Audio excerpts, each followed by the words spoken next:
الحمد لله نحمده ونستعينه ونستغفره ونؤمن به ونتوكل عليه ونعوذ بالله من شرور أنفسنا ومن سيئات أعمالنا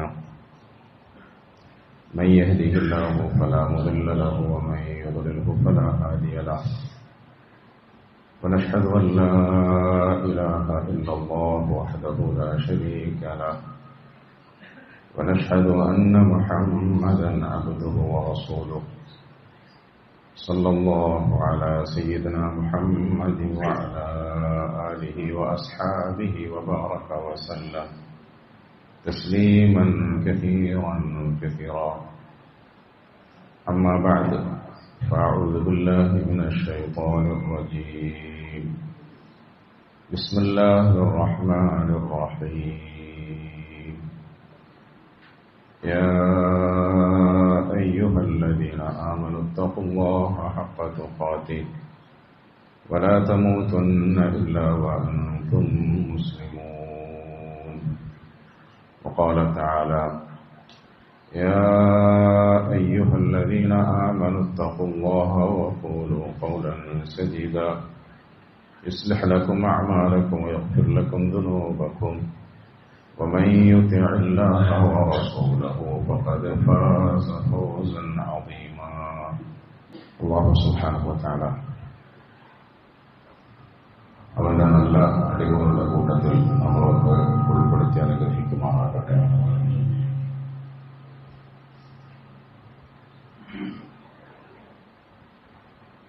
ഈ പരിശുദ്ധ മാസത്തിന്റെ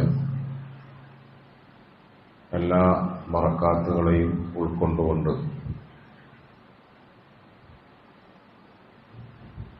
മഖ്ബൂലീങ്ങളാകാൻ നമുക്കൊക്കെ അല്ലാഹു തൗഫീഖ് തരുമാറാകട്ടെ. ഈ മാസത്തിന്റെ പവിത്രതയ്ക്ക് യോജിക്കാത്ത എല്ലാവിധ ദോഷങ്ങളിൽ നിന്നും തെറ്റുകുറ്റങ്ങളിൽ നിന്നും അല്ലാഹു തആല നമ്മളൊക്കെ കാത്തുരക്ഷിക്കുമാറാകട്ടെ. അവസാനം നമ്മളെല്ലാവരെയും അല്ലാഹു ഇഷ്ടപ്പെട്ടവരുടെ കൂട്ടത്തിൽ ജന്നാത്തുൽ ഫിർദൗസിൽ ഒരുമിച്ച് കൂട്ടി സന്തോഷിപ്പിക്കുമാറാകട്ടെ. പ്രിയപ്പെട്ട സഹോദരങ്ങളെ, വളരെ മഹത്തായ ഒരു മാസമാണ് അല്ലാഹു നമുക്ക് കനിഞ്ഞരുളിയത്. ഏറെ ശ്രേഷ്ഠതയുള്ള ഫളായിലുകളുള്ള ഒരു മാസം. അത് സാധാരണ നമ്മളിങ്ങനെ ആവർത്തിച്ച് പറഞ്ഞുകൊണ്ടേയിരിക്കുന്ന ഒരു കാര്യമാണ്. റമളാൻ വളരെ ശ്രേഷ്ഠതയുള്ള മാസമാണ്, പുണ്യങ്ങളുടെ പൂക്കാലമാണ്, സമയം വളരെ വിലപ്പെട്ടതാണ്. ഇതൊക്കെ നമ്മൾ സാധാരണ പറഞ്ഞുകൊണ്ടിരിക്കുന്ന ഒരു കാര്യമാണ്. അതുകൊണ്ട് തന്നെ നമ്മൾ അതിനെ ആ നിലയിൽ കണ്ട് നിസ്സാരമായി തള്ളിക്കളയരുത്. പറയുന്നവർക്കും കേൾക്കുന്നവർക്കും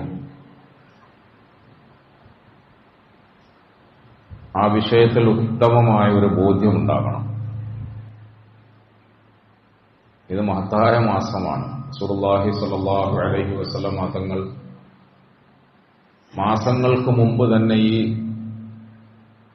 വിശുദ്ധ മാസത്തെ വരവേൽക്കുന്നതിന് വേണ്ടി കാത്തിരുന്നുവെന്നും അതിനായി ദുആ ചെയ്തിരുന്നുവെന്നുമൊക്കെ നമ്മൾ കേട്ടിട്ടുണ്ട്. അല്ലാഹുമ്മ ബാരിക് ലനാ ഫീ റജബിൻ വ ശഅബാൻ വബല്ലിഗ്നാ റമളാൻ എന്ന് പറഞ്ഞു.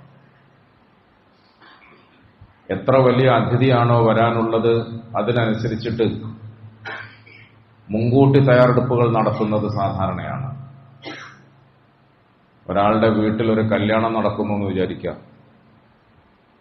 ആ കല്യാണത്തിന് വേണ്ടിയിട്ട് കുറെ മുമ്പേ ഒരുക്കങ്ങൾ നടത്തി, പന്തലിടുന്നു, ഒരുക്കങ്ങൾ നടത്തുന്നു. ഇത് കാണുമ്പോൾ ചില ആളുകൾ ചോദിക്കും, ഇനി എത്ര നാള് ബാക്കിയുണ്ട്, ഇപ്പോഴേ ഇതെല്ലാം ചെയ്യാണോ? ഇപ്പൊ ജനങ്ങൾ അതിന് മറുപടി പറയാറുള്ളത്, ആപ്പാ വലിയ മംഗല വരാൻ പോകുന്നു, വലിയ മംഗലം, വലിയ പരിപാടിയാണ്. വലിയ പരിപാടി ആയതുകൊണ്ട് കുറെ മുമ്പ് തന്നെ അതിനുവേണ്ടി തയ്യാറെടുപ്പുകൾ നടത്തണം, അതിനുവേണ്ടി കാത്തിരിക്കണം. അതിന്റെ സെറ്റപ്പുകൾ വളരെ ഗൗരവത്തോടുകൂടി ചെയ്യണം. പ്രിയപ്പെട്ടവരെ, നമ്മളുടെ ജീവിതത്തിൽ നമുക്ക് ലഭിക്കുന്ന ഈ മാസം റമദാൻ എന്ന് പറയുന്നത് നമുക്ക് കിട്ടാവുന്ന ജീവിതത്തിലെ എല്ലാ സൗഭാഗ്യങ്ങളെക്കാളും സന്തോഷങ്ങളെക്കാളും വളരെ വിലപ്പെട്ടതാണ്. നമ്മൾ അതിനെ ആ നിലയിൽ മനസ്സിലാക്കണം, അറിയണം, ഉൾക്കൊള്ളണം. അധികവും നമുക്ക് സംഭവിക്കുന്ന ഒരു അബദ്ധം എന്ന് പറഞ്ഞാൽ, നമ്മളിലേക്ക് കടന്നു വരുന്ന ഈ മഹത്തായ മാസത്തെയും അതിൽ അള്ളാഹു നമുക്ക് വേണ്ടിയിട്ട് ഒരുക്കി വച്ചിരിക്കുന്ന അനുഗ്രഹങ്ങളെയും അത് നേടിയെടുക്കാനുള്ള മാർഗത്തെയും സംബന്ധിച്ച് നമ്മൾ ഗഫലത്തിലായിപ്പോവും, അശ്രദ്ധയിലായിപ്പോവും. ചിലപ്പോൾ അറിവില്ലായ്മ കൊണ്ടാണ്, മറ്റു ചിലപ്പോൾ പിന്നെ നാളെ എന്ന വിചാരത്തിൽ നീട്ടിപ്പോയിക്കൊണ്ടാണ്, മറ്റു ചിലപ്പോൾ നമ്മളുടെ ജോലി തിരക്കുകളെ കൊണ്ടായിരിക്കും, അതുമല്ലെങ്കിൽ നമ്മളുടെ ആരോഗ്യ പ്രശ്നം കൊണ്ടോ ജീവിത പ്രശ്നം കൊണ്ടോ ഒക്കെ ആയിരിക്കും. ആരും മനഃപൂർവ്വമല്ല. പക്ഷെ പ്രിയപ്പെട്ടവരെ, ഏതെങ്കിലും കാരണത്തിന്റെ പേരിൽ ഈ മാസത്തെ ആദരിക്കുകയും ബഹുമാനിക്കുകയും അനുഭവിക്കുകയും ഉൾക്കൊള്ളുകയും ഉപയോഗപ്പെടുത്തുകയും ചെയ്യുന്നതിൽ നിന്നും നമ്മൾ മഹറൂമായി പോയാൽ, ഞാൻ ഈ വാക്കുകളൊക്കെ വീണ്ടും വീണ്ടും പറയുന്നത് അറിഞ്ഞുകൊണ്ടാണ്, ആലോചിച്ചുകൊണ്ടാണ്, അല്ലാതെ അബദ്ധത്തിൽ ഇങ്ങനെ വാക്കുകൾ പറയല്ല. ഈ മാസത്തെ നമുക്ക് നന്നായി അറിയാൻ കഴിയണം, അനുഭവിക്കാൻ കഴിയണം, ആസ്വദിക്കാൻ കഴിയണം, ഉപയോഗപ്പെടുത്താൻ കഴിയണം, മുതലാക്കാൻ കഴിയണം, ഇതിനെ ഒരു മുതൽക്കൂട്ടാക്കി മാറ്റാൻ കഴിയണം. ഒരു വലിയ നദിയുടെ മുമ്പിൽ നാട്ടുകാരൊക്കെ ഒരുമിച്ച് കൂടി.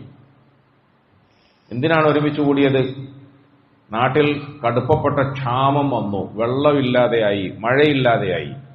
അപ്പൊ നമ്മൾ കേരളീയർ അനുഭവിക്കുന്ന ഒരു വലിയ പ്രശ്നമാണല്ലോ അത്. പണ്ടൊക്കെ ഞങ്ങളൊക്കെ പ്രസംഗിക്കാനിരിക്കുമ്പോൾ കേരളക്കാരല്ലാത്ത മറ്റു നാട്ടുകാരെ കുറിച്ചിട്ടാണ് പറയുന്നത്.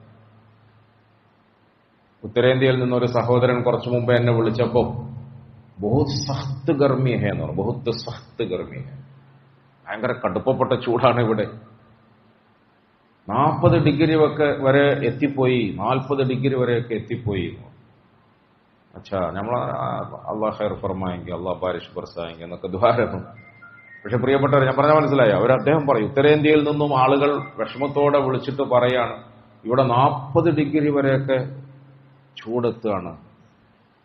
കേരളത്തിൽ ഇന്നലെയും മെനഞ്ഞാന്നുമായി 42 ഡിഗ്രിയാണ് ചൂട് കാണിച്ചത്. ഞാൻ അത്ഭുതപ്പെട്ടു പോയി. നമ്മുടെ ഒന്നും ചെറുപ്പത്തിൽ നമുക്ക് അങ്ങനെ സങ്കല്പിക്കാൻ പോലും കഴിയില്ല. കേരളത്തിന്റെ അന്തരീക്ഷത്തിൽ, കേരളത്തിന്റെ ചുറ്റുപാടിൽ 42 ഡിഗ്രി. നമ്മളൊക്കെ വിദേശത്ത് താമസിക്കുന്ന കാലത്ത് വിദേശത്തുള്ള ചൂട്, മരുഭൂമിയുടെ മണൽക്കാറ്റ് എന്നൊക്കെ നമ്മൾ പറയാറില്ലേ? ഇന്നത് നമ്മളുടെ കൊച്ചു കേരളത്തിൽ നമ്മൾ അനുഭവിക്കുകയാണ്. കടുപ്പപ്പെട്ട ചൂട്, മഴയില്ലായ്മ, മഴ സമയം മാറി പെയ്യുക. ഇതൊക്കെ അള്ളാഹുവിന്റെ ഭാഗത്തുനിന്നുള്ള ചില പരീക്ഷണങ്ങളാണെന്ന് റസൂലുള്ളാഹി സ്വല്ലല്ലാഹു അലൈഹി വസല്ലം പറഞ്ഞിട്ടുണ്ട്. നമ്മൾ ഭയപ്പെടണം. കറണ്ട് പോയി, AC ഉണ്ടെന്ന വിചാരത്തിൽ നമ്മളൊക്കെ നിസ്കരിക്കാൻ വേണ്ടി കാത്തിരുന്നതാണ്. കറണ്ട് പോയി. കറണ്ട് പോയാൽ എന്ത് ചെയ്യും? AC വെച്ചതുകൊണ്ട് എന്താ കാര്യം?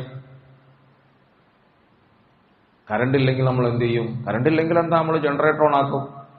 ഇപ്പൊ പെട്ടെന്ന് കറണ്ട് പോയപ്പോൾ ആളുകളൊക്കെ അങ്ങോട്ടും ഇങ്ങോട്ടൊക്കെ നോക്കുന്നുണ്ട്. അപ്പൊ ഞാൻ പെട്ടെന്ന് ചിന്തിച്ചത്, എന്റെ സ്ഥാപനത്തിൽ, എന്റെ മദ്രസയിൽ കറണ്ട് പോയാൽ പ്രശ്നമൊന്നുമില്ലല്ലോ, നമുക്ക് വലിയ ജനറേറ്റർ ഉണ്ട്, ഉടനെ ജനറേറ്റർ ഓൺ ആക്കും. ഇപ്പൊ ഞാൻ ഇങ്ങോട്ട് വരുമ്പോൾ കുട്ടികളോട് വന്നിട്ട് പറഞ്ഞു, ജനറേറ്റർ എന്തോ കംപ്ലൈന്റ് ആയത്, ഓഫായി പോയി. ഞാൻ ഇങ്ങനെ ചിന്തിക്കുന്നത്, കറണ്ട് പോയാൽ ജനറേറ്റർ ഉണ്ട് നമ്മൾ വിചാരിക്കുക, ജനറേറ്റർ ഓഫായി പോയാൽ നമ്മൾ എന്ത് ചെയ്യും?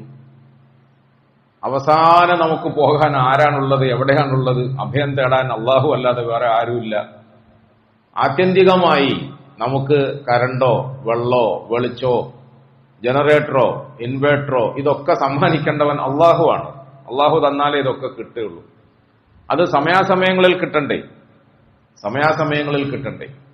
കേരളീയരായ നമ്മളെ സംബന്ധിച്ചിടത്തോളം നമ്മളിപ്പോൾ അനുഭവിക്കുന്ന ഈ തീക്ഷ്ണമായ ചൂട് നമ്മുടെ ജീവിതത്തിൽ തന്നെ ഒരു മഹാത്ഭുതമാണ്. എന്തുകൊണ്ടാണ് അങ്ങനെ ചൂട് കടുപ്പമാകുന്നത്?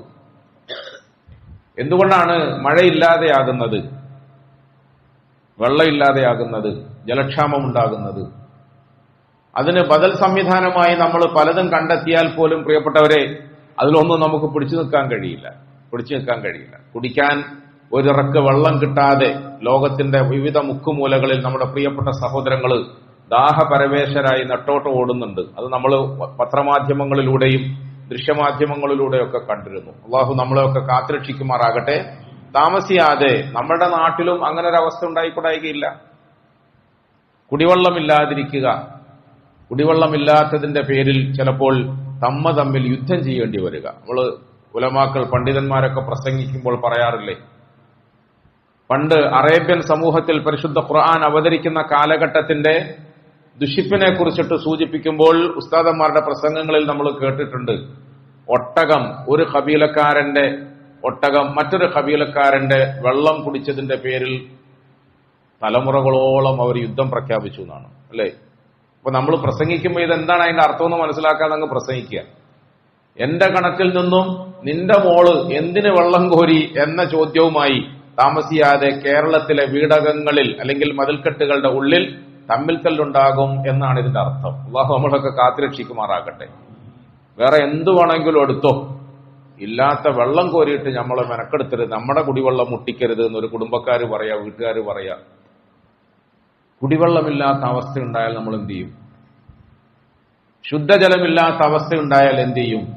ശുദ്ധജലമില്ലാത്ത അവസ്ഥയുണ്ടായാൽ എന്ത് ചെയ്യും? കേരളക്കാരെ സംബന്ധിച്ചിടത്തോളം മിനറൽ വാട്ടർ എന്ന് പറയുന്ന ഒരു സങ്കല്പം നമുക്ക് അന്യമാണ്. അത് നമുക്ക് ആവശ്യമുണ്ടായിരുന്നില്ല.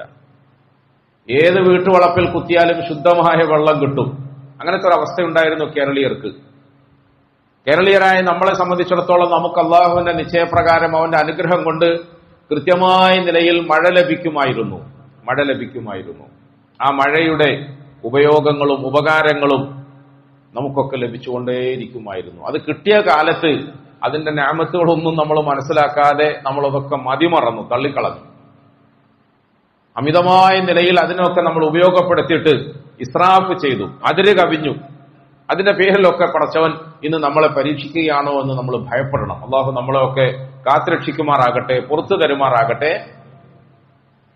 പ്രിയമുള്ളവരെ, മുസ്ലിമീങ്ങളായ നമ്മളെ സംബന്ധിച്ചിടത്തോളം നമുക്ക് ഈ പറയുന്ന നിഅമത്തുകളുടെ വിഷയങ്ങളിലൊക്കെ ശരിയായ മതിപ്പുണ്ടാകണം, ശുക്റുണ്ടാകണം. അത് തന്നവനായ അള്ളാഹുവിനെ മറക്കാതിരിക്കണം. നമ്മൾ ശുക്ർ ചെയ്യുന്നതിനനുസരിച്ചിട്ട് അള്ളാഹു സുബ്ഹാനഹു വ തആല നമ്മുടെ നിഅമത്തുകളെ വർദ്ധിപ്പിച്ചു. ഞാൻ പറയാൻ ഉദ്ദേശിച്ചത്, ഒരു പ്രദേശവാസികൾക്ക് കടുപ്പപ്പെട്ട ക്ഷാമമുണ്ടായി, വെള്ളമില്ലാതെയായി.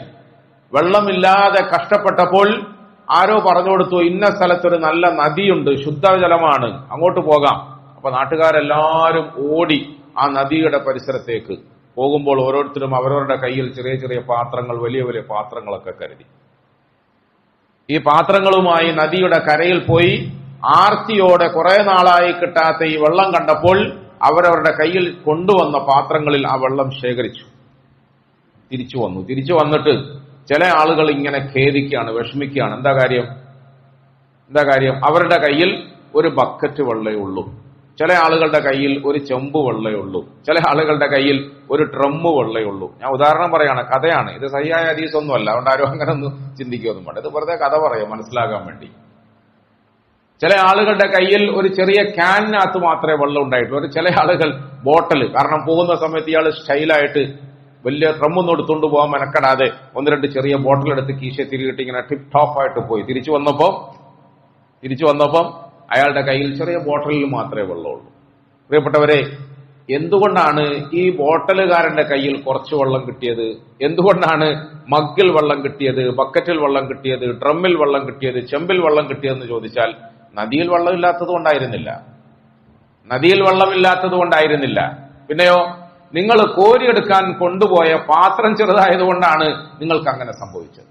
ഇന്ന് പവിത്രമായ ഒരു മാസം പടച്ചവൻ ഔദാര്യം പോലെ, അനുഗ്രഹം പോലെ നമ്മളുടെ മുമ്പിൽ ഇങ്ങനെ ഒഴുക്കി തന്നിരിക്കുകയാണ്. ഇന്നലെ മുതൽക്ക് നമ്മളിലേക്ക് ഇറങ്ങിക്കൊണ്ടിരിക്കുന്ന അനുഗ്രഹങ്ങൾക്ക് കൈയും കണക്കൊന്നുമില്ല. ഈ പരിശുദ്ധ റമദാനിന്റെ വിശാലമായ അനുഗ്രഹങ്ങൾക്ക് മുമ്പിൽ അതിൽ നിന്നും എത്രത്തോളം നമ്മൾ ശേഖരിക്കുന്നു എന്നതാണ് ചിന്തിക്കേണ്ടത്. അതിനാണ് നമ്മൾ തഅലീം നടത്തുന്നത്, പ്രസംഗിക്കുന്നത്, വഅദ് ഉറുദിയൊക്കെ നടത്തുന്നത്. അല്ലാതെ ളുഹർ നിസ്കാരത്തിന് ശേഷം ഇങ്ങനെ ഇരുന്ന് കുറച്ച് സമയം പ്രസംഗം തകർപ്പനാക്കാൻ വേണ്ടി എനിക്ക് വേറെ പണിയൊന്നും ഇല്ലാത്തത് കൊണ്ടല്ല. നല്ല ജോലി തിരക്കുള്ള ഈ ദിവസത്തിൽ, കടുപ്പപ്പെട്ട ചൂടുള്ള ദിവസത്തിൽ കഷ്ടപ്പെട്ട് ഇവിടെ വന്ന് നിങ്ങൾ ഇരുന്ന് കേൾക്കുന്നത് നിങ്ങൾക്ക് വേറെ പണിയൊന്നും ഇല്ലാത്തത് കൊണ്ടൊന്നും അല്ല. പിന്നെയോ, നമുക്ക് അല്ലാഹു നമ്മുടെ ആയുസ്സിൽ തന്ന മഹത്തായ ഒരു അനുഗ്രഹം ഉണ്ടല്ലോ, മഹത്തായ ഒരു അനുഗ്രഹം. ഇത് ഒരു പക്ഷേ ഇനി അടുത്ത വർഷം നമുക്ക് കിട്ടിക്കൊള്ളണമെന്നില്ല. കഴിഞ്ഞ വർഷം നമ്മളോടൊപ്പം ഉണ്ടായിരുന്ന പല സഹോദരങ്ങളും ഇന്ന് നമ്മളോടൊപ്പം ഇല്ല. ഈ മഹത്തായ അനുഗ്രഹത്തെ ഒരു വിശാലമായ ഒഴുകുന്ന നദി പോലെ നമ്മളുടെ മുമ്പിൽ സമർപ്പിച്ച നമ്മുടെ രക്ഷിതാവ് അതിൽ നിന്നും ഓരോ അടിമയും എത്ര കോരിയെടുക്കുന്നു എന്ന് നോക്കിക്കാണുകയാണ്. നമ്മൾ എന്ത് പാത്രം കൊണ്ടാണ് ഇതിന്റെ റഹ്മത്തിനെ ശേഖരിക്കുന്നത്? ഈ റഹ്മത്തിനെ എന്ത് പാത്രത്തിലാണ് ശേഖരിക്കുന്നത്? നമ്മളുടെ കയ്യിൽ റമദാൻ കഴിയുമ്പോൾ അതിന്റെ അനുഗ്രഹങ്ങളുടെ അളവ് കുറഞ്ഞു പോയാൽ അതിന്റെ കുറ്റമാർക്കാണ്, കുറവാർക്കാണ്? റമദാൻ മോശമായതുകൊണ്ടൊന്നുമല്ല. ഇതേ റമദാൻ ഉപയോഗിച്ചുകൊണ്ടാണ് നമ്മുടെ മുന്നോറുകളായ മഹത്തുക്കൾ, സലഫുസ് സാലിഹീങ്ങൾ, സഹാബെ കിറാം റളിയല്ലാഹു തആല അൻഹും അജ്മഈൻ സ്വർഗത്തിന്റെ ഉന്നതമായ സ്ഥാനത്തേക്ക് എത്തിയത്, പവിത്രമായ സ്ഥാനത്തേക്ക് എത്തിയത്. റയ്യാൻ എന്ന വാതിലിലൂടെ സ്വർഗപ്രവേശനം ലഭ്യമാക്കാൻ ഉതകുന്ന തരത്തിൽ ഈ രാവുപകലുകളെ ഉപയോഗപ്പെടുത്തിയിട്ടാണ് അവർ ചെന്നെത്തിയത്. അവര് പോയ അതേ വാതിലിലാണ് നമ്മളും പ്രതീക്ഷയോടുകൂടി ക്യൂ നിൽക്കുന്നത്. അവര് കടന്നുപോയ അതേ വാതിലിലൂടെ സ്വർഗം കാണാനാണ്. അള്ളാഹു നമ്മളൊക്കെ അവിടെ എത്തിച്ചു തരുമാറാകട്ടെ. സ്വർഗം കാണാനാണ്. പ്രിയപ്പെട്ടവരെ, മുഅ്മിനീങ്ങളായ നമ്മളെ സംബന്ധിച്ചിടത്തോളം, മുസ്ലിമീങ്ങളായ നമ്മളെ സംബന്ധിച്ചിടത്തോളം ഈ റമദാനിന്റെ ആദ്യ നാളുകളിൽ വളരെ പ്രധാനപ്പെട്ട ഒരു ചിന്ത എന്ന് പറയുന്നത്, ഇതിന്റെ മഹത്വത്തെ അറിയാതെ നമ്മൾ ഗഫലത്തിലായി പോകരുത്. ഈ മാസത്തിന്റെ രാപ്പകലുകളുടെ മഹാത്മ്യത്തെ അറിയാതെ നമ്മൾ ഒരിക്കലും ഗഫലത്തിലായി പോകരുത്. ഒരു പക്ഷേ ഇന്നലെയും നമ്മൾ ഈ വിഷയം പറഞ്ഞു എന്ന് വിചാരിക്കുക, ഇന്നും ഇത് പറഞ്ഞു എന്ന് വിചാരിക്കുക, ഇനി നാളെയും ഇതേ വിഷയം തന്നെ പറയണം. എന്തിനാണ്? ഇത്രയും മഹത്തായ ഒരു മാസത്തെയും ദിവസത്തെയും രാവിനെയും പകലിനെയും നമ്മുടെ ജീവിതത്തിൽ അള്ളാഹു സമ്മാനിച്ചിട്ട് നമുക്കതിന്റെ നിമിഷങ്ങൾ നഷ്ടമായി പോകരുത് എന്ന വെപ്രാളം കൊണ്ടാണ് വീണ്ടും വീണ്ടും വീണ്ടും വീണ്ടും വീണ്ടും നമ്മളിങ്ങനെ പറയുന്നത്. പണ്ട് നമ്മുടെ രാജ്യത്ത് വിഭജനം നടന്നു. നമുക്കെല്ലാവർക്കും അറിയാലോ. ഞാൻ വിചാരിക്കുന്നത്, നിങ്ങൾ എന്തുകൊണ്ടാ ഇങ്ങനെ ഒരു അലസമായിട്ടിരിക്കുന്നുണ്ടോ? ശ്രദ്ധയോടെ തന്നെയല്ല എല്ലാവരും ഇരിക്കുന്നത്. ക്ഷീണമുണ്ടോ? ഉറക്കമുണ്ടോ? ഉണ്ടോ? എന്തെങ്കിലും ഉണ്ടെങ്കിൽ പറയണം. ഒരു ഉഷാറ് വേണം. നമ്മളെ ഈ നാട്ടില് 6 വരിപ്പാത വന്നപ്പോ നാട് രണ്ടായി വെട്ടിമുറിച്ചു. ഒരു നാട് അപ്പുറത്തായി, ഒരു നാട് ഇപ്പുറത്തായി എന്ന് പറയുന്നത് പോലെ നമ്മളെ കാമ്പസാർ പള്ളിക്ക് വികസനം വന്ന് AC ഒക്കെ ഫിറ്റ് ചെയ്തപ്പം കുറെ ആളുകൾ ഡോറിന്റെ അപ്പുറത്തും കുറെ ആളുകൾ ഡോറിന്റെ ഇപ്പുറത്തും. എനിക്ക് ഇന്നലെ എത്ര നേരം ഇരുന്നിട്ട് ഒരു ക്ലച്ച് കിട്ടുന്നില്ല. ഇനി അങ്ങനെ ഒരു കുഴപ്പമുണ്ട്. എനിക്കങ്ങനെ നിങ്ങൾ വിചാരിക്കുന്ന പോലെ സാധാരണ ഒരു പ്രഭാഷകനെ പോലെ കയറി ഇരുന്നിട്ട് അങ്ങനെ പ്രഭാഷിക്കാൻ അറിഞ്ഞൂടാ. നമ്മുടെ മുമ്പിലിരിക്കുന്ന ആളുകൾ, അവരെ കാണണം, അവരുടെ ശ്രദ്ധ ഞാൻ നോക്കും, അവരുടെ ഉറക്കം ഞാൻ നോക്കും, ഇതൊക്കെ ഞാൻ ശ്രദ്ധിക്കും. അപ്പോഴാണ് എന്തെങ്കിലും പറയാൻ ഒരു ആവേശം ഉണ്ടാവുക. ഏതായാലും സൗകര്യങ്ങൾ കൂടുമ്പം അതിന്റെ മുമ്പിൽ ഒരു കൂടാറുണ്ട്. എന്താ? അസൗകര്യങ്ങൾ വർദ്ധിക്കും. വർദ്ധിക്കും. അതുകൊണ്ട് അതൊക്കെ നമ്മൾ അവഗണിച്ചുകൊണ്ട് നമുക്ക് ഏതായാലും ഈ പരിശുദ്ധ റമദാനിൽ തഅലീമിന്റെ മജ്ലിസിലായിരുന്നാലും ദിക്ർ ദുആക്കളുടെ ഹൽഖകളിലായിരുന്നാലും ഇബാദത്തുകൾക്ക് വേണ്ടി ഒരുമിച്ച് കൂടുന്ന ഇഅ്തികാഫിന്റെ നിയത്തോടുകൂടി ഒന്നിച്ചിരിക്കുന്ന പള്ളിയിലായിരുന്നാലും സമയം മെനക്കെടുത്താൻ വേറെ സമയമൊന്നുമില്ല. രണ്ടാമത് ഓടിപ്പിടിക്കാൻ വേണ്ടിയിട്ട് നമുക്ക് അവസരങ്ങളൊന്നുമില്ല. അതുകൊണ്ട് കഴിയുന്നിടത്തോളം ശ്രദ്ധയോടുകൂടി ഇരിക്കണം, ശ്രദ്ധിച്ച് കേൾക്കണം. അല്ലാഹു സുബ്ഹാനഹു വ തആല നല്ല നിലയിൽ പറയാനും കേൾക്കാനും ശ്രദ്ധിക്കാനും അമൽ ചെയ്യാനും ഒക്കെ നമുക്ക് തൗഫീഖ് നൽകി അനുഗ്രഹിക്കുമാറാകട്ടെ. നമ്മുടെ രാജ്യത്ത് വിഭജനം നടന്നു. വിഭജനത്തെക്കുറിച്ച് പറയാനല്ല ഞാൻ പറയുന്നത്. വിഭജനം നടന്നു. ഇന്ത്യയും പാകിസ്ഥാനും എന്ന് പറയുന്ന 2 രാജ്യമായി വെട്ടിമുറിച്ചു മാറ്റി. വിഭജനത്തിന്റെ നേരത്ത് നമ്മളുടെ രാജ്യത്തുണ്ടായിരുന്ന ഒട്ടനവധി മുസ്ലിം സഹോദരങ്ങൾ, സഹോദരിമാര്, കുടുംബങ്ങൾ മറ്റൊരു നാട്ടിലേക്ക് മാറി താമസിച്ചു. രണ്ടും 2 നാടായി, രണ്ടും 2 രാജ്യമായി. രണ്ടും 2 നാടായി, 2 രാജ്യമായി എന്ന് പറയുമ്പോൾ വളരെ ഭീകരമായ ഒരു അന്തരീക്ഷം, ഭീകരമായ ഒരു സാഹചര്യമാണ്. ഒരേ കുടുംബക്കാര്, ഒരേ നാട്ടുകാര്, ഒരേ മഹല്ലുകാര്, ഒന്നിച്ച് ജീവിച്ചിരുന്നവർ പെട്ടെന്ന് അങ്ങനെ രണ്ടാവുക. പെട്ടെന്ന് രണ്ടാവുക എന്ന് പറഞ്ഞാൽ അങ്ങോട്ടും ഇങ്ങോട്ടും കാണാൻ കഴിയുന്നില്ല, മിണ്ടാൻ കഴിയുന്നില്ല, പോകാൻ കഴിയുന്നില്ല, വരാൻ കഴിയുന്നില്ല. അങ്ങനത്തെ ഒരവസ്ഥ. പല ആളുകളുടെയും ഉറ്റമിത്രങ്ങൾ ഇന്ത്യയിൽ ബാക്കിയായി. ഒരുപാട് ആളുകൾ പാകിസ്ഥാനിലേക്ക് ചേക്കേറി. ഇങ്ങനെ ഒരു സംഭവം ഉണ്ടായി നമ്മുടെ നാട്ടിൽ. ഞാനതൊന്നുമല്ല പറയാൻ ഉദ്ദേശിക്കുന്നത്. ഞാൻ പറയാൻ ഉദ്ദേശിക്കുന്ന ഒരു കാര്യം ഉണ്ടാവും, നിങ്ങൾ ശ്രദ്ധിച്ചു കേട്ടാൽ. ആ വിഭജനത്തിന്റെ കാലത്ത് ഒരു കുടുംബത്തിലെ ഏറ്റവും പ്രധാനപ്പെട്ട ഒരംഗമായ നിങ്ങളുടെ നാടൻ ഭാഷയിൽ പറഞ്ഞാൽ കുടുംബത്തിലെ പ്രധാന കാരണവർ, അദ്ദേഹം വിഭജനത്തിന്റെ ഈ തിരക്കിന്റെ ഇടയിൽ പാകിസ്ഥാനിലേക്ക് പോയി.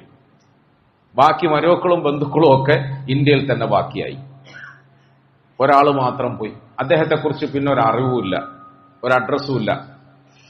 ബന്ധുക്കളെ സംബന്ധിച്ചിടത്തോളം, കുടുംബക്കാരെ സംബന്ധിച്ചിടത്തോളം അദ്ദേഹം വളരെ പ്രധാനപ്പെട്ട വ്യക്തിയാണ്. ഇക്കാക്കാനെ കാണാണ്ട് ഉറക്കം വരില്ല, അതൊക്കെ നമ്മൾ പറയുന്നില്ലേ. കാരണവരെ കാണാതെ ഉറക്കം വരുന്നില്ല. ഇവർ കരഞ്ഞു, കഷ്ടപ്പെട്ടു, പല പത്രങ്ങളിലും മാധ്യമങ്ങളിലും ഒക്കെ പരസ്യം കൊടുത്തു. പക്ഷെ ഒരു തുമ്പും കിട്ടിയില്ല. അങ്ങനെ അവരൊക്കെ ഇക്കാക്ക ഒരുപക്ഷെ മരിച്ചു കാണും. അന്ന് ഒരുപാട് മരണങ്ങൾ സംഭവിച്ചു. മരണങ്ങളല്ല, കൊലപാതകങ്ങൾ സംഭവിച്ചു. വിഭജനത്തിന്റെ ആ സാഹചര്യത്തിൽ ഇന്ത്യൻ ചരിത്രം നിങ്ങളെടുത്ത് പരിശോധിച്ച് നോക്കിയാൽ ഒട്ടനവധി ജീവൻ നഷ്ടപ്പെട്ടു. പ്രിയപ്പെട്ടവർ, ഒട്ടനവധി ജീവൻ. സാധാരണ ജീവനല്ല, ഒരുപാട് ആയിരക്കണക്കിന് ആലിമീങ്ങൾ കൊല ചെയ്യപ്പെട്ടു. അങ്ങനെ നമ്മുടെ ഇന്ത്യ രാജ്യത്തിന് ദുഃഖം പകരുന്ന ഒരു വല്ലാത്ത ചരിത്രമാണ് വിഭജനവുമായി ബന്ധപ്പെട്ട് രേഖപ്പെടുത്താനുള്ളത്. അതൊക്കെ മറ്റു വിഷയമാണ്. നമ്മൾ ഈ സമയത്ത് ഒന്നും പറഞ്ഞ് നീട്ടിക്കൊണ്ടുപോകേണ്ട ആവശ്യമില്ല. കുടുംബക്കാര് വിചാരിച്ച് നമ്മളെ കാർണോറ് പോയല്ലോ, ഇനി ഒരിക്കലും കാർണോറെ കിട്ടൂല. പല സ്ഥലത്തും പരസ്യം കൊടുത്തിട്ടൊന്നും എത്തും പിടിയും കിട്ടിയില്ല. അങ്ങനെ കാർണവരെ മറന്നുപോയ ഈ മരുമക്കളൊക്കെ ഇങ്ങനെ സുഖമായി ഇന്ത്യ രാജ്യത്ത് ജീവിച്ചുകൊണ്ടിരിക്കുന്നതിനിടയിൽ ഒരു നോമ്പ് കാലം വന്നു എന്ന് വിചാരിക്കാം. അങ്ങനെ വിചാരിച്ചാൽ മതി. ഒരു നോമ്പ് കാലം വന്നു. നോമ്പ് കാലത്ത് നമ്മളുടെ വീടുകളിലേക്കും നമ്മളുടെ പള്ളികളിലേക്കും ഒക്കെ ഒരുപാട് മുസാഫിരീങ്ങൾ വരാറുണ്ട്, ഫക്കീറന്മാര് വരാറുണ്ട്. അവരുടെ കോലം കാണുമ്പം ചിലപ്പോൾ നമുക്ക് വെറുപ്പ് തോന്നും, ദേഷ്യം തോന്നും. ചിലപ്പം അവരുടെ വന്നിട്ട് നമ്മളോട് നിർബന്ധിച്ച് ചിലത് ചോദിക്കുമ്പം അവരെ നമുക്ക് ആട്ടിപ്പായിക്കാൻ തോന്നും. ഇന്നലെ പരിശുദ്ധ ഖുർആനിന്റെ ആയാത്തുകൾ ഓതിയിട്ട് തറാവീഹ് നമസ്കരിക്കുമ്പോൾ അല്ലാഹു തആല അതുമായി ബന്ധപ്പെട്ട ചില വിഷയങ്ങളൊക്കെ പറഞ്ഞു. ജനങ്ങള് വന്ന് ചോദിക്കുമ്പോൾ ലാ യസ്അലൂന അന്നാസ ഇൽഹാഫ للفقراء الذين احصروا في سبيل الله لا يستطيعون ضربا في الارض يحسبهم الجاهل اغنياء من التعفف. സദഖ കൊടുക്കേണ്ടവരെ കുറിച്ചിട്ടും സദഖ വാങ്ങേണ്ടവരെ കുറിച്ചിട്ടും ഒക്കെ പരിശുദ്ധ ഖുർആൻ വളരെ വ്യക്തമായി നമുക്ക് പഠിപ്പിച്ചു തന്നിട്ടുണ്ട്. അതൊക്കെ വേറൊരു വിഷയമാണ്, പിന്നെ ഒരു ദിവസം നമ്മൾ പറയാം. സദഖ വാങ്ങാൻ വേണ്ടി, നമ്മളിൽ നിന്നും സഹായം വാങ്ങാൻ വേണ്ടി നമ്മുടെ വീട്ടുവാതിലിൽ വരുന്ന ആളുകളുടെ പെരുമാറ്റം ചിലപ്പോൾ നമുക്ക് വല്ലാതെ അലോസരമുണ്ടാക്കും, വേദന ഉണ്ടാക്കും. ചിലപ്പോൾ നമുക്ക് അവരുടെ പെരുമാറ്റത്തിന്റെ പേരിൽ അവരോട് തിരിച്ച് ദേഷ്യപ്പെടേണ്ടി വരും. ക്ഷമിക്കണം, ആ ദേഷ്യപ്പെടലൊന്നും പാടില്ല. ഖൗലുൻ മഅറൂഫുൻ വമഗ്ഫിറത്തുൻ ഖൈറുൻ മിൻ സദഖത്തിൻ യത്ബഉഹാ അദാ. ഇന്നലെ ഓതിയ ആയത്തിൽ അല്ലാഹു പറഞ്ഞു ഖൗലുൻ മഅറൂഫ്. ഒരുപക്ഷെ അവർ കയറി വന്നിട്ട് നിങ്ങളെ ചോദിച്ച് ബുദ്ധിമുട്ടിക്കുമ്പോൾ, എന്തെങ്കിലുമൊക്കെ പറഞ്ഞ് നിങ്ങളെ പ്രകോപിപ്പിക്കുമ്പോൾ തിരിച്ചങ്ങോട്ട് അതേ അർത്ഥത്തിൽ പൊടാ, ഇത്ര തടിയും മണ്ണൊക്കെ ഇല്ലേ, പണിയെടുത്തൂടെ എന്നൊന്നും ചോദിക്കണ്ട. പൊടാ എന്നൊന്നും പറയണ്ട. ഇറങ്ങന്റെ പുറത്ത്, വാച്ച്മാനെ ബെല്ലടിച്ച് വിളിക്കുക, ഗേറ്റിന്റെ പുറത്താക്ക്, ഗേറ്റ് കുറ്റിയിട് എന്നൊന്നും പറയണ്ട. അതൊന്നും മുസ്ലിമീങ്ങളായ നമുക്ക് പറ്റിയതല്ല. ഇനി അവൻ പറയുന്ന വിവരക്കേടുകളൊക്കെ സഹിച്ചുകൊണ്ട് പോട്ടെ, എന്നെ കൊണ്ട് ഇപ്പൊ ഇതേ തരാൻ കഴിയുള്ളൂ, കൊടുത്തേക്കാം, കൊടുക്കണം. ഇനി അഥവാ കൊടുക്കാൻ കഴിയുന്നില്ലെങ്കിലോ ഖൗലുൻ മഅറൂഫുൻ വമഗ്ഫിറത്തുൻ ഖൈറുൻ മിൻ സദഖത്തിൻ യത്ബഉഹാ. അല്ലാഹു പറയുന്നതാണ് പ്രിയപ്പെട്ടതല്ല. ഖൗലുൻ മഅറൂഫുൻ വമഗ്ഫിറത്തുൻ ഖൈറുൻ മിൻ സദഖത്തിൻ യത്ബഉഹാ അദാ വല്ലാഹു ഗനിയ്യുൻ ഹലീം. يا أيها الذين آمنوا لا تبطلوا صدقاتكم بالمن والأذى كالذي ينفق ماله رئاء الناس ولا يؤمنون بالله واليوم الآخر فمثله كمثل صفوان عليه تراب فأصابه وابل فتركه صلدا. അല്ലാഹു പറയാൻ നല്ല വർത്തമാനം പറയണം, നല്ല വർത്തമാനം പറയണം. ഒരു പക്ഷേ അവരുടെ പെരുമാറ്റം കൊണ്ട് നിങ്ങൾക്കുണ്ടായ നൊമ്പരങ്ങളും വേദനകളും ഒക്കെ സഹിച്ചിട്ട് അവർക്ക് പുറത്തു കൊടുക്കണം. ഖൗലുൻ മഅറൂഫുൻ വമഗ്ഫിറത്തുൻ. അങ്ങനെ ചെയ്യുന്നത് ഖൈറുൻ മിൻ സദഖത്തിൻ യത്ബഉഹാ അദാ. എന്തെങ്കിലും ചില്ലറ അങ്ങോട്ട് കൊടുത്തിട്ട് വായിൽ കൊള്ളാത്ത വർത്തമാനം പറഞ്ഞ് അവനെ വേദനിപ്പിക്കുന്നതിനേക്കാളും നല്ലതാണ്. കൊടുത്തിട്ട് പറഞ്ഞ് വേദനിപ്പിക്കുന്നതിനേക്കാളും ഒരു പക്ഷെ കൊടുക്കാൻ കഴിയുന്നില്ലെങ്കിലും നല്ല വർത്തമാനം പറഞ്ഞ് ചിരിച്ചും കൊണ്ടങ്ങ് ഒഴിവാക്കിയാൽ. അങ്ങനെ ഒരുപാട് ആളുകളുണ്ട്. അട്ടവളം, എന്താ നിങ്ങളതിന് പറയല് കണ്ണൂരിൽ? വിളവ് എന്ന് പറയുന്നത്.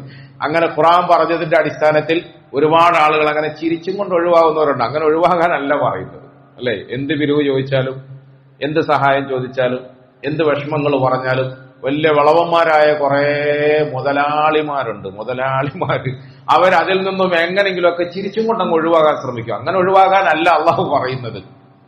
ആ പാവപ്പെട്ടവന്റെ മനസ്സിനെ നൊമ്പരപ്പെടുത്താതെ നല്ല വർത്തമാനം പറഞ്ഞ് പുഞ്ചിരി തൂകിയിട്ട് അവനെ അങ്ങ് ഒഴിവാക്കിയാൽ മതി. അത് കൊടുത്തിട്ട് അവനെ അടങ്ങറാക്കുന്നതിനെക്കാട്ടി നല്ലത് അതാണെന്ന് പരിശുദ്ധ ഖുർആൻ പറയും. തുടർന്ന് അള്ളാഹു വിശ്വാസികളോട് പറയുന്നത് യാ അയ്യുഹല്ലദീന ആമനൂ ലാ തുബ്തിലൂ സദഖാതികും ബിൽ മന്നി വൽ അദാ.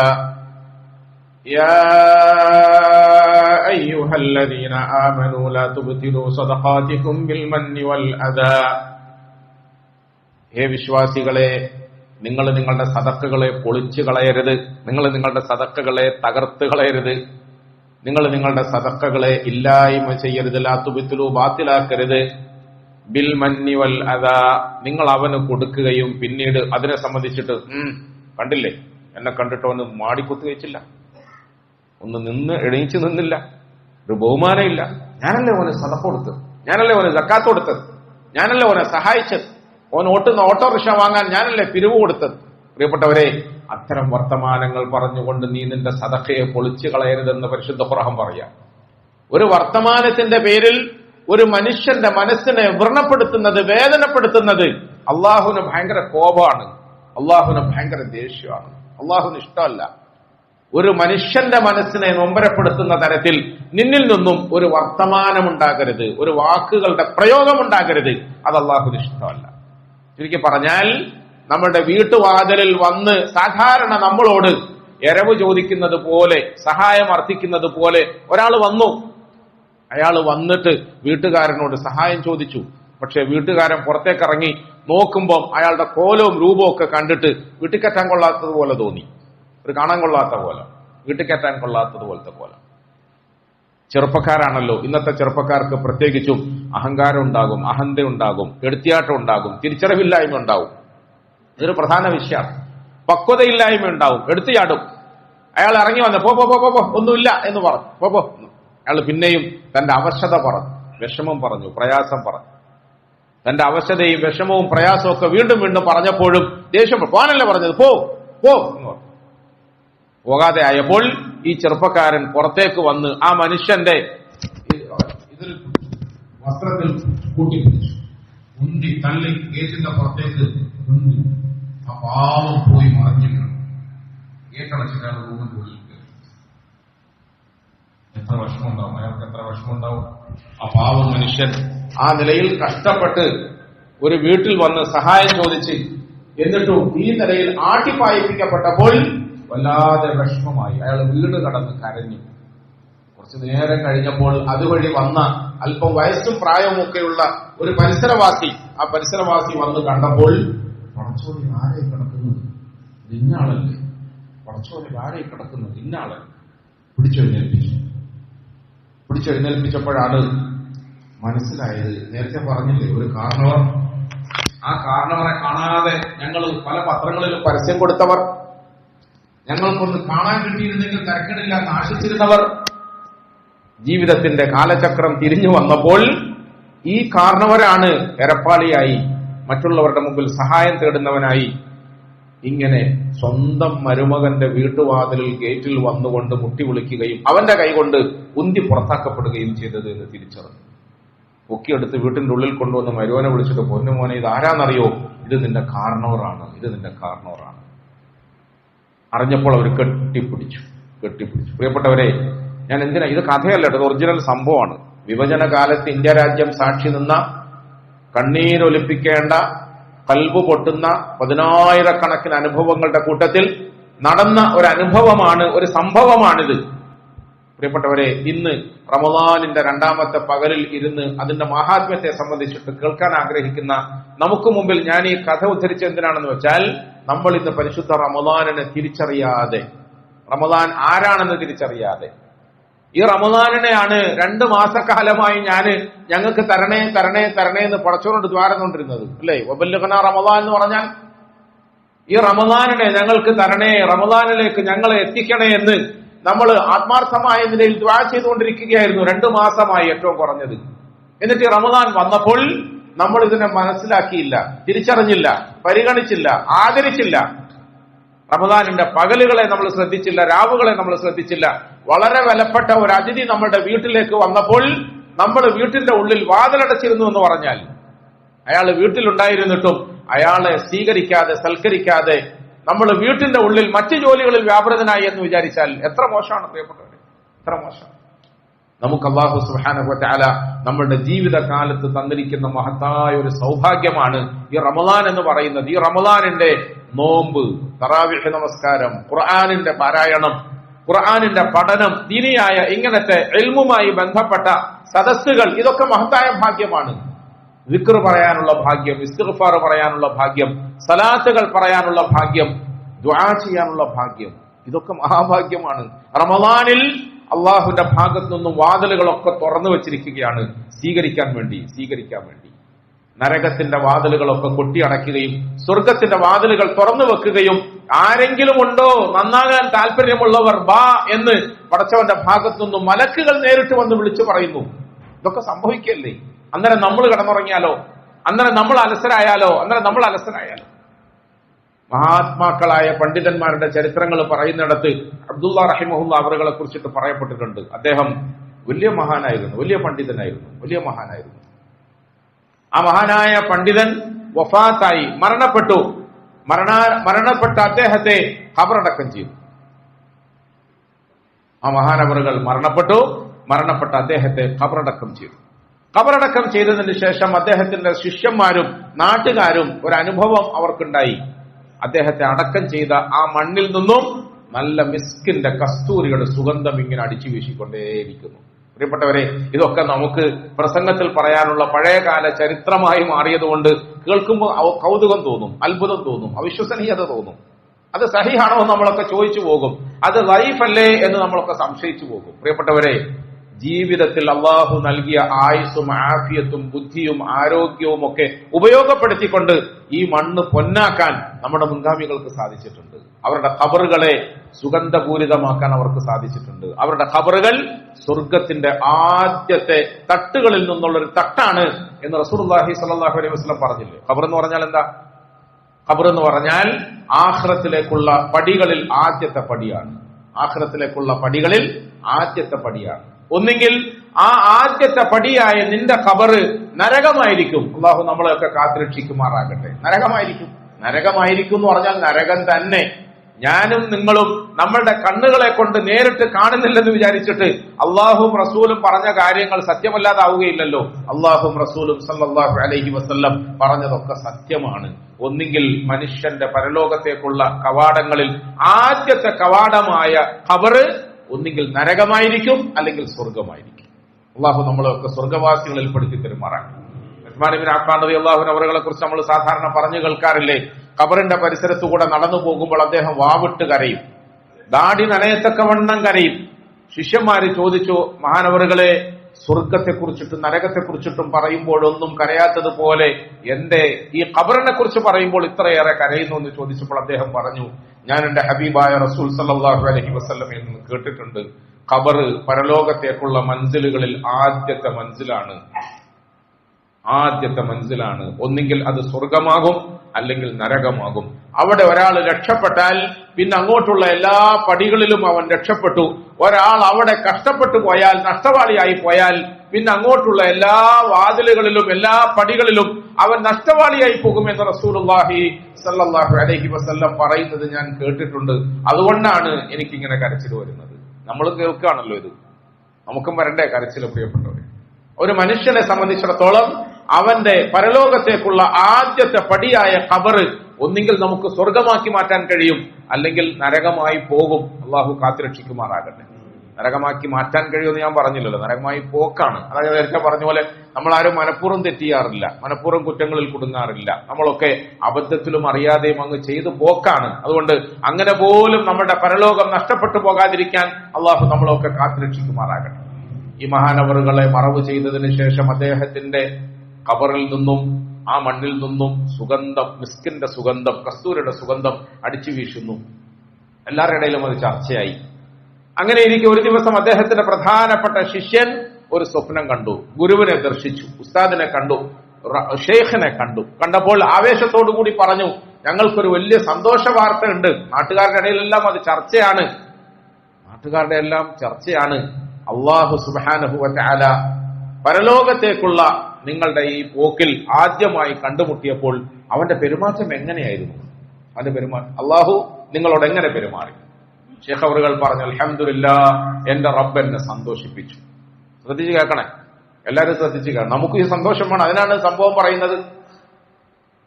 എന്റെ റബ്ബ് എന്നെ സന്തോഷിപ്പിച്ചു. അപ്പൊ ശിഷ്യൻ ചോദിച്ചു, എന്ത് കാര്യത്തിന്റെ പേരിലാണ് അങ്ങയെ സന്തോഷിപ്പിച്ചത് എന്ന് ചോദിച്ചു. എന്ത് കാര്യം, എന്ത് പ്രവർത്തനം കൊണ്ടാണ്, എന്ത് അമല് കൊണ്ടാണ് അങ്ങയെ അള്ളാഹു സന്തോഷിപ്പിച്ചത്? പ്രിയപ്പെട്ടവരെ, ആ മഹാനവറുകൾ സ്വപ്നത്തിൽ തന്റെ ശിഷ്യനോട് മറുപടി പറഞ്ഞു, എന്റെ ഈമാനിന്റെ പേരിൽ ആദ്യമായി അള്ളാഹു എനിക്ക് അംഗീകാരം തന്നു. എന്റെ ഈമാനിന്റെ പേരിൽ. രണ്ടാമതായി എന്റെ തഹജ്ജുദ് നമസ്കാരത്തിന്റെ പേരിൽ എന്റെ റബ്ബ് എന്നോട് കരുണ കാണിച്ചു. മൂന്നാമതായി കടുപ്പപ്പെട്ട ചൂട് സമയത്ത് ഞാൻ അനുഷ്ഠിച്ച നോമ്പിന്റെ പേരിൽ അള്ളാഹു എന്നെ ഇഷ്ടപ്പെട്ടു. 3 കാര്യങ്ങളാ പറഞ്ഞു. 3 കാര്യങ്ങൾ. ഒന്ന്, എന്റെ ഈമാനിന്റെ പേരിൽ അള്ളാഹു എന്നെ സ്വീകരിച്ചു. ഈമാൻ അത് വളരെ പ്രധാനമാണ്. ഇന്നലെ നമ്മളത് പറഞ്ഞിരുന്നു. നമ്മുടെ ഈമാൻ വളരെ പ്രധാനമാണ് പ്രിയപ്പെട്ടവരെ. അള്ളാഹുവിനുള്ള വിശ്വാസം, അള്ളാഹുവിനുള്ള യഖീൻ, അള്ളാഹുവിന്റെ കഴിവുകളെ കുറിച്ചിട്ടുള്ള തിരിച്ചറിവ്, അള്ളാഹുവിന്റെ കഴിവുകളെ കുറിച്ചിട്ടുള്ള ഉറച്ച വിശ്വാസം.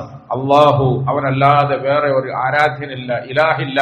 ആ വിശ്വാസം നമ്മുടെ ഹൃദയങ്ങളിൽ ഊട്ടി ഉറപ്പിക്കണം. ലാ ഇലാഹ ഇല്ലല്ലാഹ്, ലാ ഇലാഹ ഇല്ലല്ലാഹ് എന്ന് അധികരിപ്പിക്കാൻ റസൂലുള്ളാഹി സ്വല്ലല്ലാഹു അലൈഹി വസല്ലം പറഞ്ഞില്ലേ? അക്സിറു ഖൗല ലാ ഇലാഹ ഇല്ലല്ലാഹ്, ലാ ഇലാഹ ഇല്ലല്ലാഹ് വർദ്ധിപ്പിക്കണം. റമദാനിനെ കുറിച്ച് പറഞ്ഞപ്പോഴും ഈ മാസത്തിൽ നിങ്ങൾ 4 കാര്യങ്ങൾ വർദ്ധിപ്പിക്കണമെന്ന് പറഞ്ഞു. അതിൽ ഒന്നാമത്തത് ലാ ഇലാഹ ഇല്ലല്ലാഹ് എന്ന വചനമാണ്. നമ്മൾ ഇന്നത്തെ ദിവസം എത്ര ലാ ഇലാഹ ഇല്ലല്ലാഹ് പറഞ്ഞു എന്ന് ഓരോരുത്തരും കണക്കെടുത്ത് നോക്കി. ലാ ഇലാഹ ഇല്ലല്ലാഹ് എത്ര പറഞ്ഞു? അഷ്ഹദു അൻ ലാ ഇലാഹ ഇല്ലല്ലാഹ് അസ്തഗ്ഫിറുല്ലാഹ് അസ്അലുക്കൽ ജന്ന വഅഊദു ബിക മിനൻ നാർ എന്ന ദിക്ർ നമ്മൾ എത്ര പ്രാവശ്യം പറഞ്ഞു? ശരിക്കും ഒന്ന് കണക്കെടുത്ത് നോക്കിയേ.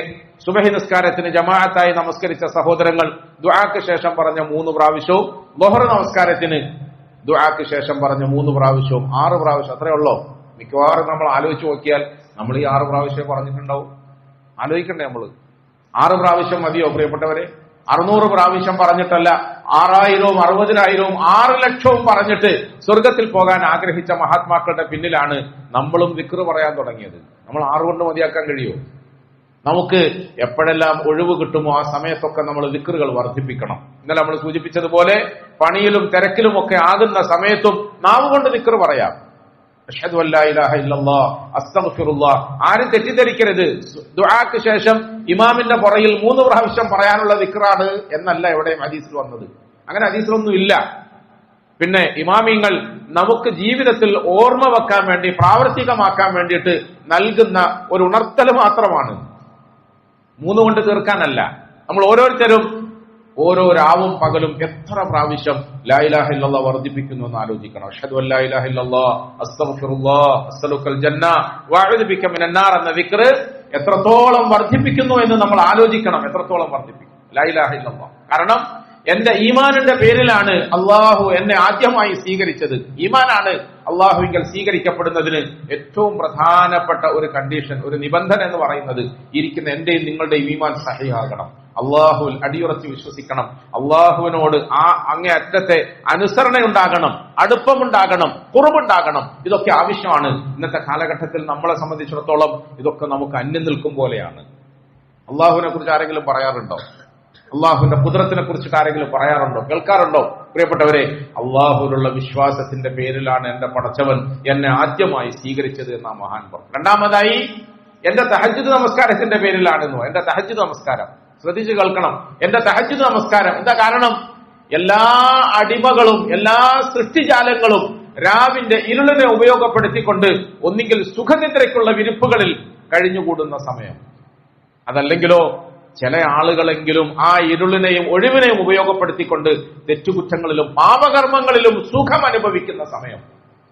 ഇനി വേറെ ചില ആളുകൾ ഹലാലായ നിലയിൽ തന്റെ ഭാര്യയോടൊപ്പം കുടുംബത്തോടൊപ്പം ആ രാവിനെയും ഇരുളിനെയും ഉപയോഗപ്പെടുത്തിക്കൊണ്ട് സുഖമെടുക്കുന്ന സമയം.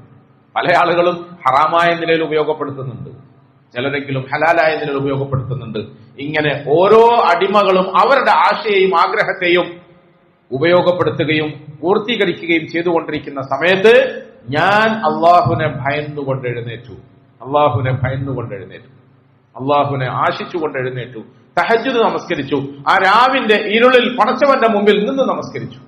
എന്റെ നമസ്കാരത്തിന്റെ പേരിൽ അള്ളാഹു എന്നെ സ്വീകരിച്ചു, അള്ളാഹു എന്നെ സന്തോഷിപ്പിച്ചു, അള്ളാഹു എനിക്ക് പ്രതിഫലങ്ങൾ തന്നു. ഒന്നാമത് എന്റെ ഈമാനിന്റെ പേരിലാണ്, രണ്ടാമതായി എന്റെ തഹജ്ജുദ് നമസ്കാരത്തിന്റെ പേരിലാണ്, മൂന്നാമതായി നട്ടുച്ച സമയത്ത് കടുപ്പപ്പെട്ട വെയിലോടുകൂടി തീഷ്ണമായ വെയിലിന്റെ കാലഘട്ടത്തിൽ നോമ്പെടുത്തതിന്റെ പേരിൽ അള്ളാഹു സുബ്ഹാനഹു വ തആല എനിക്ക് പ്രതിഫലം തന്നു എന്ന് പറഞ്ഞു. 3 കാര്യം ഓർമ്മയില്ലേ?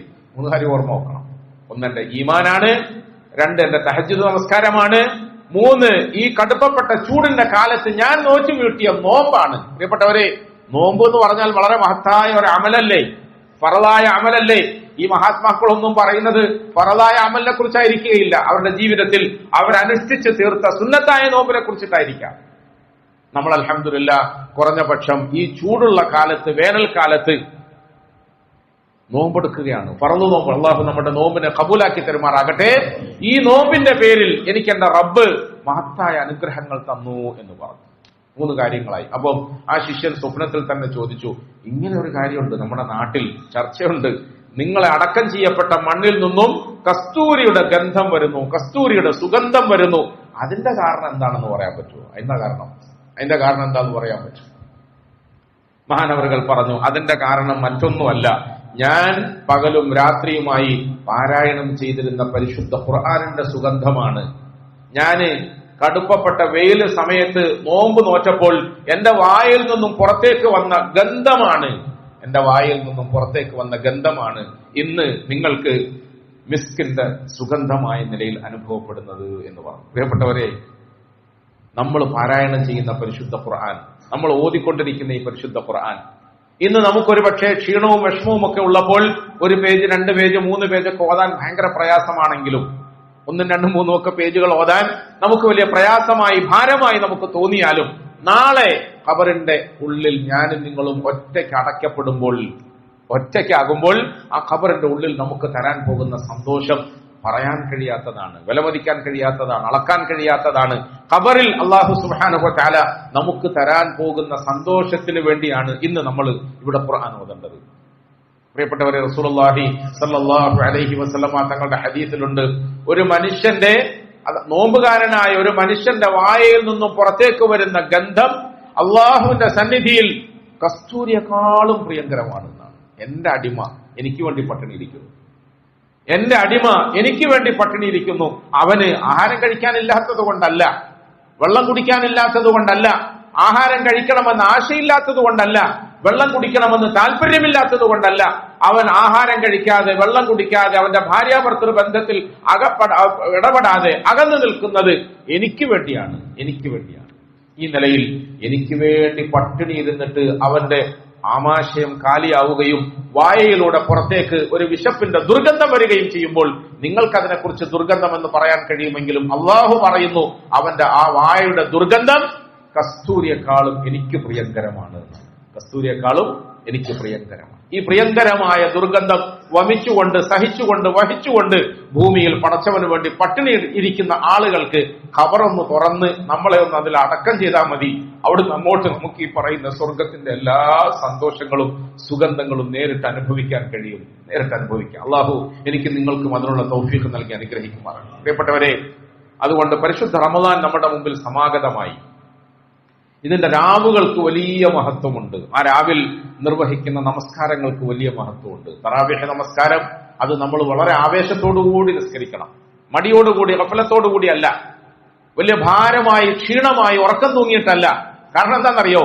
ഇപ്പം ഞാൻ ഈ ക്ഷീണത്തോടുകൂടി നിർവഹിക്കുന്ന നമസ്കാരത്തിന്റെ പേരിൽ നാളെ സ്വർഗലോകത്ത് എനിക്ക് വരാൻ പോകുന്ന അനുഗ്രഹത്തെ മനസ്സിൽ കരുതിയാൽ മതി, ചിന്തിച്ചാൽ മതി.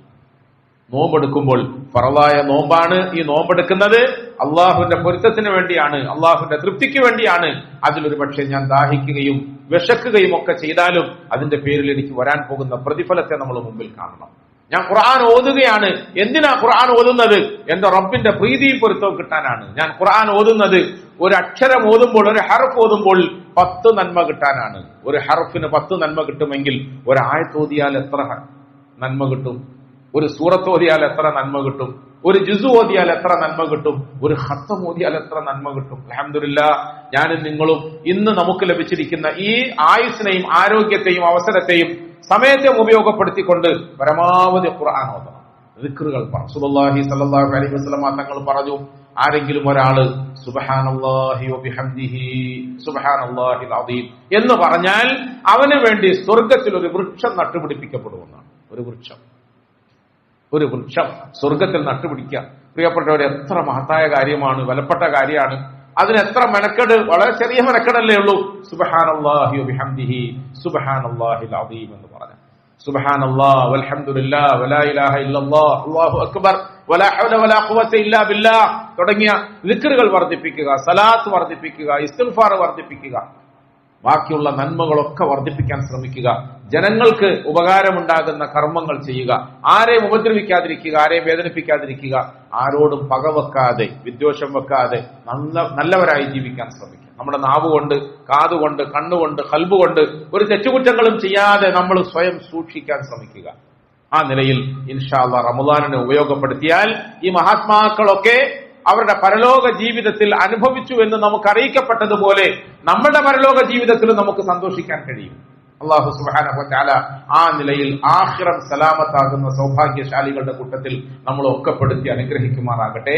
പരിശുദ്ധ റമദാനിനെ നല്ല നിലയിൽ ഉപയോഗപ്പെടുത്താൻ, ഉൾക്കൊള്ളാൻ, അനുഭവിക്കാൻ, ആസ്വദിക്കാൻ, ഉപകാരപ്പെടുത്താൻ നമുക്കൊക്കെ അള്ളാഹു തൗഫീഖ് നൽകി അനുഗ്രഹിക്കുമാറാകട്ടെ.